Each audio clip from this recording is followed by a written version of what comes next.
So next we'll move to the trigonometric derivatives, and for that we need to prove some limits. Okay, then only we will understand the trigonometric derivatives. So let's see what are those limits. So anybody can say what is an angle? Who can tell what is an angle? How do we define angle? Sir, the space between two lines, intersecting lines. Okay, and how do we find it? How do we measure it? Length of an arc by radius. Length of an arc by radius. Okay, so let's say we consider this arc AB. Arc AB, its length is L and radius is R. Then we know angle theta. Let's call it theta. Theta equals to what? L divided by R. This we know. Then how do we find out sine of an angle? What is sine of an angle? Opposite side by hypotenuse. Okay, so if we consider a triangle, then for any angle of the triangle, the opposite side divided by hypotenuse. In a right angle triangle, uses sine of the angle. Okay, so let's draw a perpendicular. Let's draw a perpendicular over here. So let's say this much length is h. So this h divided by how much would be hypotenuse?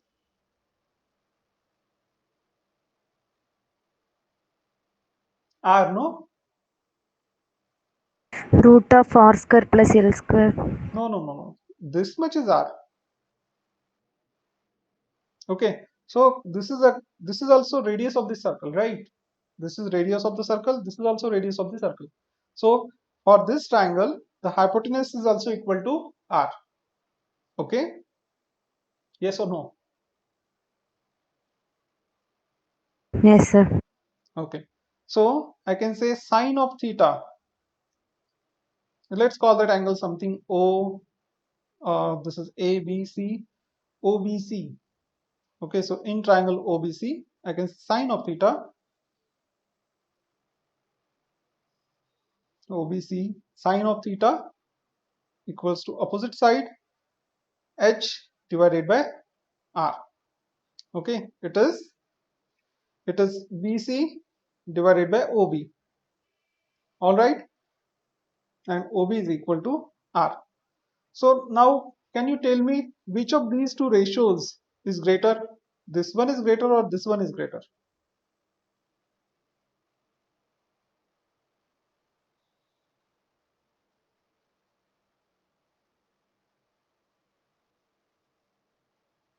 L by r. This will be greater, right? Yes, sir. Okay, so now since this ratio is greater, okay, since this ratio is greater, I can say theta is greater than sine theta, right? Are you convinced that L is greater, or Yes, sir. Ashwin, are you convinced? Yes, sir. Okay, one student has sent me a joining request. Okay, I will just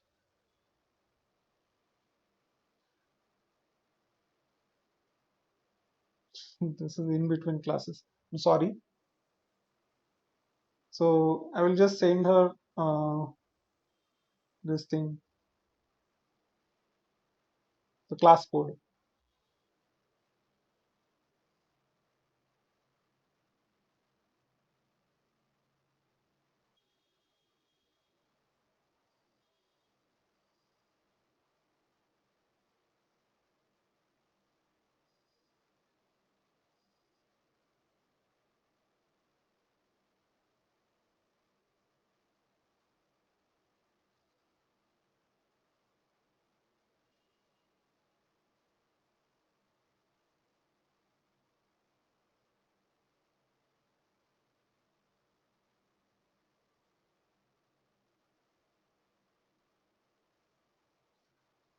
Okay, I'm sorry. All right, so let's continue. So what was I saying? This ratio, it is greater than this ratio. How is this? So if you think about this thing, Okay, so this is almost a triangle, right? If you consider that that arc is almost a straight line. All right, this is an approximation, but let's consider that. Or if you join this line, okay, if you join this line AB, so length of that line will be nearly equal to length of the arc. Are you convinced with this? Yes, sir. So this Yes, is sir. another right angle triangle. Okay, and in this right angle triangle, let's say this distance is something. So this distance squared plus this distance squared will give us this distance squared. Okay, so to find out L square, you have to add this distance square in h square. That means L is greater than h, right? Yes, sir. Okay, Yes, sir. good. So Vira is saying he is having network issue.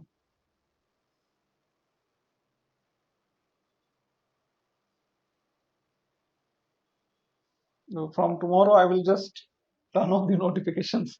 I'm really very sorry. So actually, my notifications were off, but for these admissions and for the inquiries, I have turned them on. Okay. So, anyways, so this is a disturbance. You can see two people message me right away. So that's why I tell you to turn off the notifications. Okay.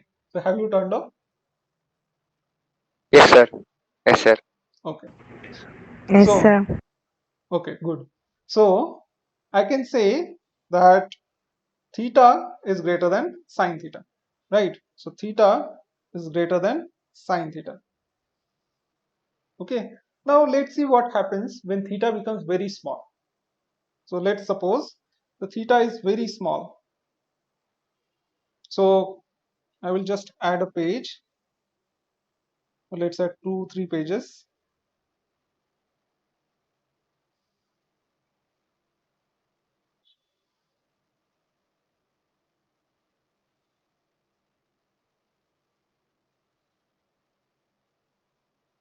Okay. So let's see what happens when theta is very very small. Or let's consider a smaller angle. Let's call it delta theta. Okay. So let's suppose this is that angle. All right. So let's consider this small angle.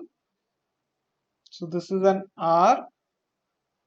This is the angle. Let's call it delta theta. And now let's draw a perpendicular from here. Let's draw a perpendicular from here. So this is your H and this is your L. So can you see that H and L are almost same in length when this angle becomes smaller? Yes, sir. Okay. Yes, sir. So can you see that? Can you imagine when this angle becomes small? Okay, this length, and this length, it becomes almost same. Okay, almost identical. So I can say when angle becomes very small, then the difference between sine theta and theta decreases. Okay, so for small angles, for very small angles,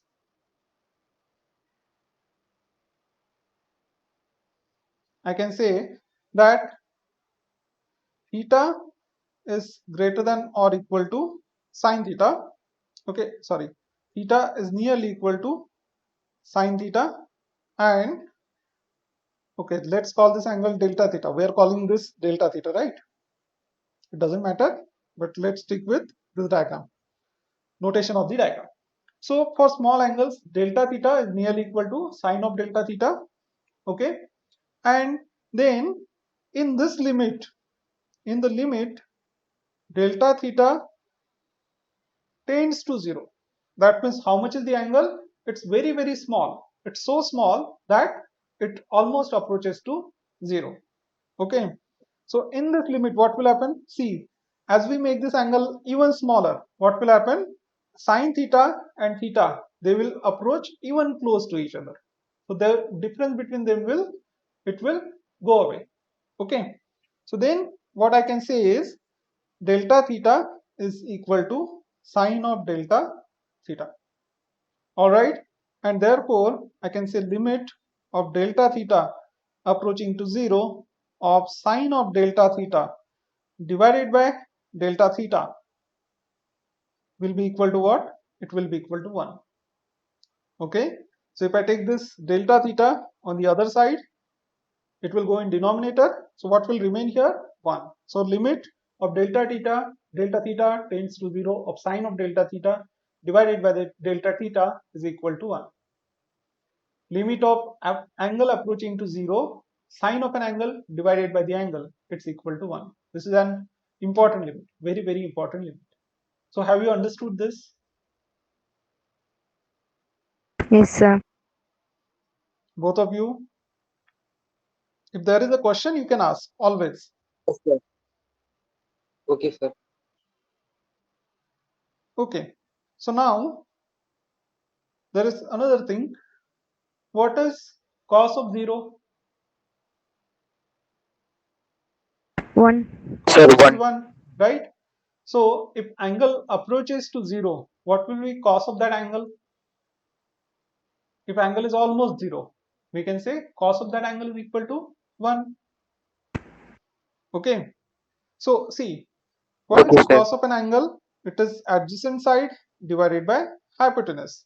So if the angle is very small, then the adjacent side will have almost same length as that of the hypotenuse, and that's why their ratio will be equal to what? It will be equal to 1. Okay, so here is another limit, that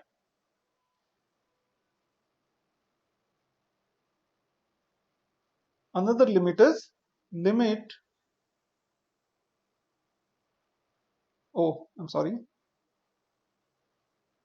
limit delta theta tends to 0, cos of delta theta is equal to 1. Okay, so we need these two limits to find out derivatives of trigonometric functions using first principle. Okay, so these two are understood, right? Yes, sir. Yes, sir.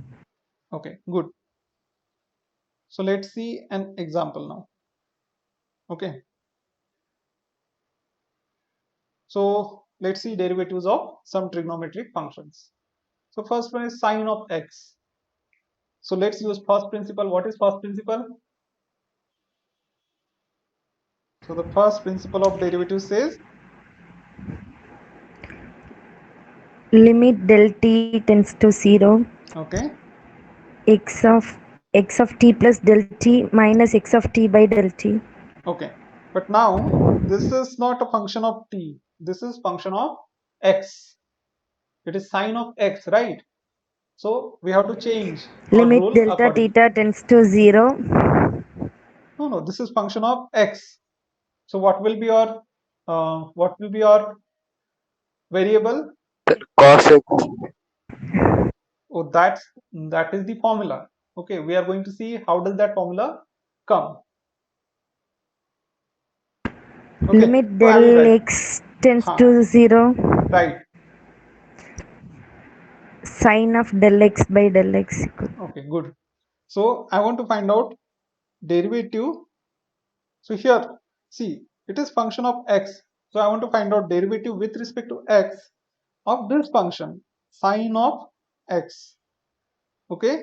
So first principle says that limit, take limit delta x, delta of that function. Delta meaning very small value, very small change in that, not function, very small change in that variable. So take very small change in that variable equal to 0. So then we can write sine of x plus delta x, a small change in the variable, minus sine of x divided by delta x. Okay, so see, f of x plus delta x minus f of x divided by delta x. Okay, and what is f here? It is sine. Okay, sine of x plus delta x minus sine of x divided by delta x. We wrote the first principle of derivatives. So now I told you to memorize some formulae. Have you memorized what is sine of a plus b? Sin A cos B plus cos A sin B. Good. It is sine a cos b plus cos a sin b. So sine of x plus delta x will be what? It is sin x cos of delta x plus cos x sin of delta x. Right? Sin a cos b plus cos a sin b. So here a is x and b is delta x. So let's write. So limit delta x tends to 0. It is sine of x multiplied by cos of delta x plus cos of x multiplied by sine of delta x. Okay. And what do we have? So this is expansion of sine of x plus delta x. And we have minus sine x. Right. So let's write that minus sine x divided by we have delta x. Okay. So now you can see here we have delta x tends to 0, cos of delta x. What is that limit? What's that limit? Limit delta theta tends to 0, cos of delta theta is equal to what? It's equal to 1. Right? So cos of delta x when delta x tends to 0 becomes what? It becomes 1. So let's apply that. Okay. So are you getting this? Yes, sir. Sorry. Yes, sir. Okay, good.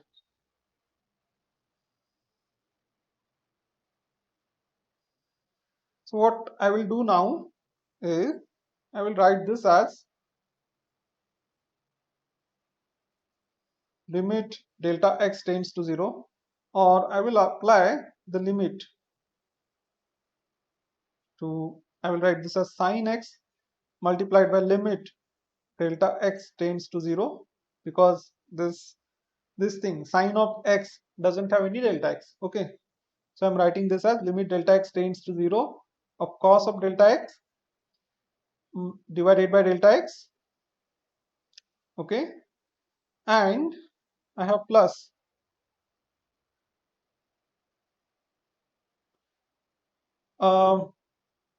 limit delta x tends to 0,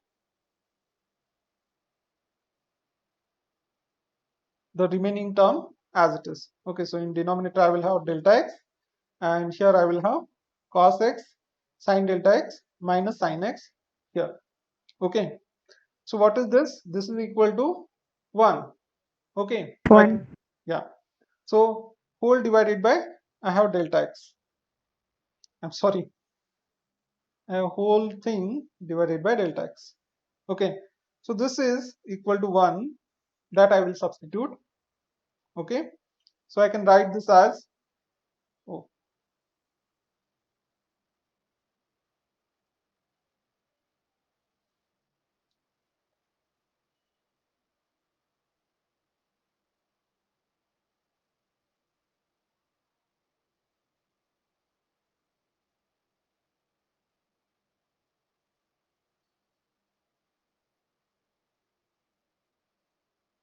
all right, so I can write this as sine of x plus this thing, the remaining thing divided by delta x. Okay, and same limit. Okay, so it is equal to limit delta x tends to 0. I have sine of x, okay, plus cos x multiplied by sine of delta x minus sine x divided by delta x. Okay, so can you see something gets cancelled out here? Sir, sin x. Sine Sin x, x minus sin. sine x and minus sine x gets cancelled out. All right, and after that we are left with this thing. We are left with cos x sine delta x upon delta x. So I will rewrite this as cos of x multiplied by limit delta x tends to 0 of sine of delta x divided by delta x. And what is this? We just put 1. this is equal to 1. Okay, so since this limit is equal to 1, we get cos x. And what is cos x? It is d by dx of sine x. Okay, so derivative of sine x, d by dx of sine x is equal to cos of x. This we have proved from the first principle. So this is clear? Yes, sir.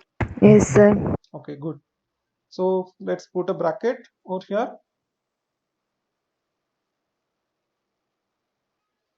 And then let's find out derivative of cos x using first principle. So again, let's write the first principle. So d by dx of cos of x is equal to limit delta x tends to 0. You can tell me cos of what? X plus delta x X plus delta x minus cos of minus cos x x x divided by by delta x. delta x. Okay. So now again we are stuck if we don't know this thing. So what is this? Cos of a plus b Cos A plus B. is cos a. Cos A cos B minus sin A sin B. Very good. So it is cos a cos b minus sin a sin b. Okay. So whatever homework is given, okay, so keep on doing that. Don't stop. This is moral of the story. All right. So everything is coherent. Yes, sir. Okay. So this should have been memorized till now for everybody. So cos x, cos of delta x minus sin x, sin of delta x. And we have this minus cos x. So minus cos x and all of this divided by delta x. So again you can see we can apply the limit for cos of delta x. So let's do that. Okay. So let's write this as limit delta x tends to 0. And for this one I will specially apply the limit. So limit delta x tends to 0 of cos of delta x and remaining terms as they are. Okay, so sin x, sine of delta x minus cos x upon delta x. So we know this is equal to 1. Okay, this is equal to 1. 1. Then cos x and minus cos x gets cancelled out. So let's do that in this step itself. Okay, so this limit is equal to 1. So we are left with cos of x here. And we have minus cos x. So this cos x and minus cos x gets cancelled out. Okay, so let's cancel it out. So because this is equal to 1, right? This limit is equal to 1. So we are left with minus sin x into sine of delta x divided by delta x. So now let's apply the limit to this term also. So we get d by dx of cos x, d by dx of cos x is equal to minus sin x multiplied by, we have limit delta x tends to 0 of sine of delta x divided by delta x. Okay, so I have just copied this thing from here and I have taken sin x outside and limit inside the bracket. Okay, so what do we get?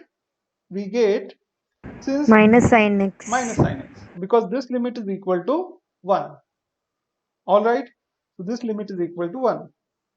Okay, so we get minus sine of x. So this is derivative of cos of x. So is this thing clear to everybody? Yes, sir. Yes, Ashwin? Yes, sir. Good. Yes, sir. So we got derivative of sine x, we got derivative of cos x. So this way we can find out derivative of everything using first principle. But the problem is it will become very lengthy. Okay, it will become very lengthy. We found derivative of sine x, we found derivative of cos x. After that, we are left with another 4 trigonometric functions. Okay, what are they? The sec x, Cos. cosec x, tan x, and cot x. Okay, so we'll not find the derivatives using first principle. There are certain rules for derivatives. So we'll see those rules.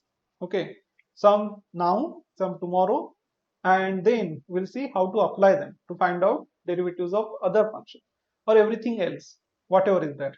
Okay, so this much knowledge is enough. Okay, sir. Yeah, good. So this much knowledge plus the rules that we are going to see, they are enough to find out derivative of any function in the world. Okay, so if it is differentiable, okay, if derivative Okay, can be sir. found, we can find out using this much knowledge and the rules that we are going to see, some today, some tomorrow.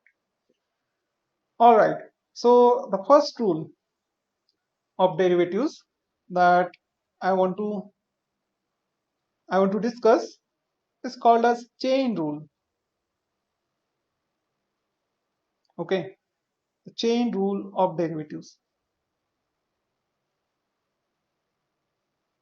And this is slightly difficult when you look at it at the first time. So please pay attention. So do you know chain rule? Sir, yes, sir. Okay, both of you know. Yes, sir. Okay, so can you tell me?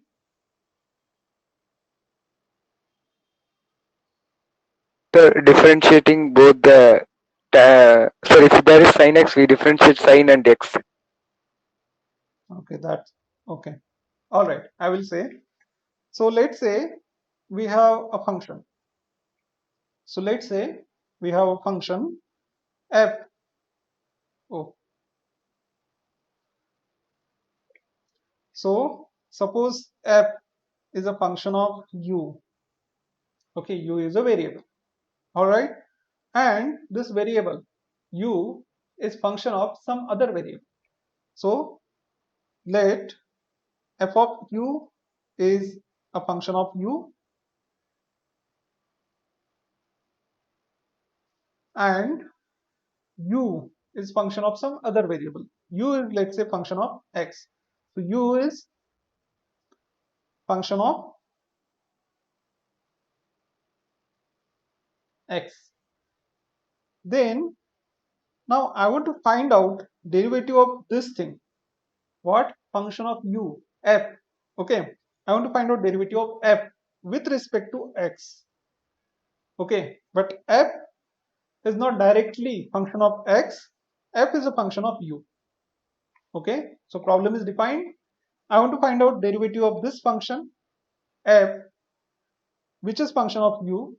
I want to find out its derivative with respect to another variable, which is x. Okay, and what's the relation between this thing and this thing? So this u is function of x. This is the relation. Okay, is it clear? Yes, sir. Yes, sir. Okay, so what do we do is we find df by du, sorry, df by dx as df by du multiplied by du by dx. Okay, so I want to find out derivative of this function with respect to x. What I will do is I will find its derivative with respect to the variable whose function it is. Okay, so it's function of u. So I will find out its derivative with respect to u. Then I will find out derivative of this function. Okay, this variable is another function, but it is function of some other variable. It is function of this x. So I will find out derivative of u with respect to x. Okay, is it clear? Yes, sir. Okay, it will become clearer Yes, sir. when we apply this. Okay, you have to Okay, sir. memorize this, but if you don't memorize, let's say, so there is very simple trick: divide by du, multiply by du. Okay, but that's not what we are doing. We are finding derivatives. We are not dividing and multiplying. But you can say you have df by dx, but f is function of u. So what should you do? You should divide by u, and you should, sorry, not u, you should divide by Multiply du, by du. yeah, and multiply by du. Okay. All right. So we are not going to prove this rule or any other rule that we are going to see, but we'll just use it. Let's see how to use this. So let's suppose I want to find out the derivative of sine of 5x with respect to x. Okay. So what will be d by dx of sine of 5x? Okay. So here, what do I have? I have 5x, not x. Derivative of sine x I know, it is cos x. Okay, and we found it just now. So what will be derivative of say, sine of 5x with respect to x? That's what we have to find out. So here, what is our u? U is 5x. Okay, getting? So Yes, sir. let u equals to 5x. So what will be its derivative with respect to x? What will be du by dx? Sir, 5. 5, right?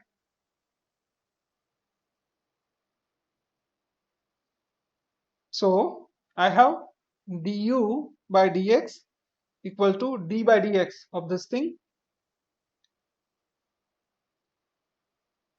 Okay. So I'm sorry, generally I don't write this in JE class, but in NEET class, some of the students don't have maths. So that's why. Okay, so 5 you can take outside, then you are left with dx by dx, derivative of x with respect to x, that's 1. So this is 5. Okay, so this is your f is equal to sine 5x. Okay, and you want to find out its derivative with respect to x. So it is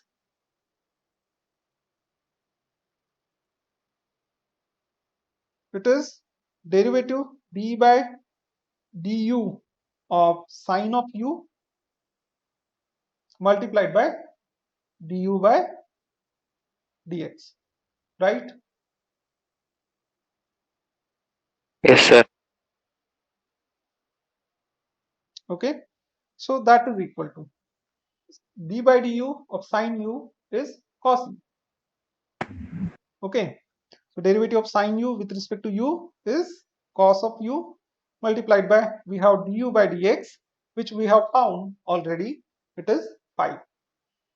So cos u multiplied by 5, and let's now substitute the value of u.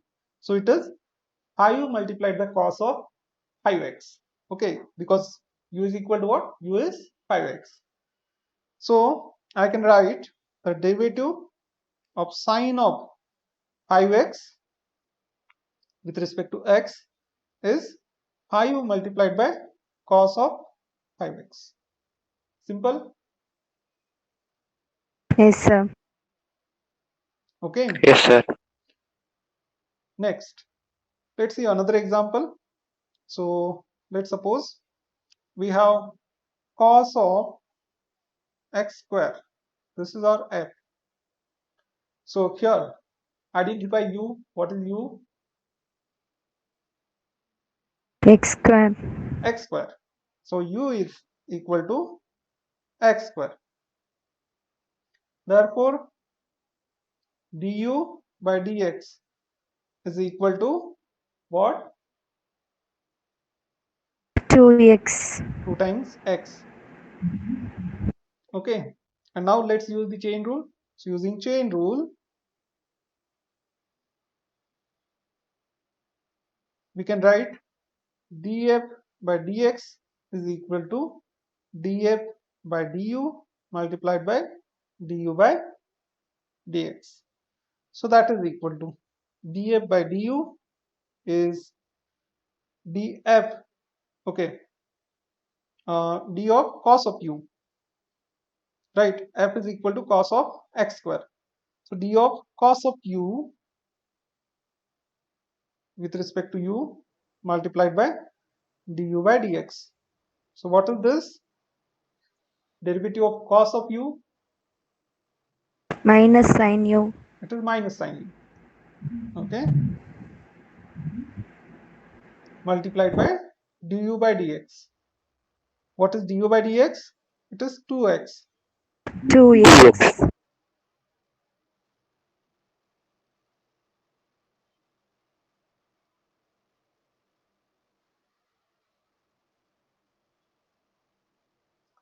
Okay. So what is u? It is x square. So let's substitute u equals to x square. So we get df by dx, and let's put f is equal to cos of x square. So we have d by dx of cos of x square is equal to what? 2x multiplied by minus sine of u, which is x square. Okay, is it clear? Yes, sir. Okay, good. So now we can find out derivative of any function which is function of some other variable, right? Yes, sir. Yes, sir. Okay. So these kind of functions are known as composite functions. Function of a function is called as a composite function. Okay. So so these are some common derivatives, but we'll see them tomorrow.